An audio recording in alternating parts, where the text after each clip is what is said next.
পায়খানাগুলো খায়, ওদেরগুলো খাবার। তারপরে কেঁচো কি করবে? মাটিকে উর্বর রাখবে। না না, আগে খাওয়ার পরে কি করো তোমরা? হ্যাঁ, খেয়ে দিয়ে সকালবেলা কি করো? হ্যাঁ, তা কেঁচো করবে না?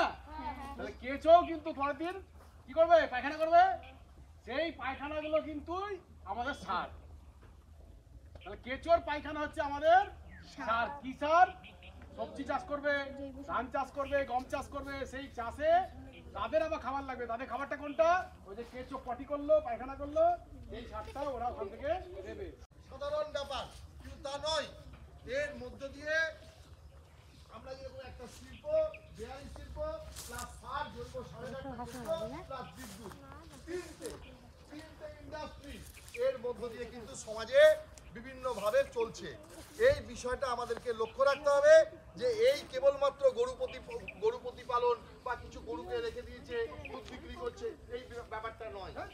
এর মধ্য দিয়ে আমরা সমাজের তিনটে স্তরে শিল্পটাকে নিয়ে যেতে পারছি। ঠিক আছে, বুঝতে পারলাম।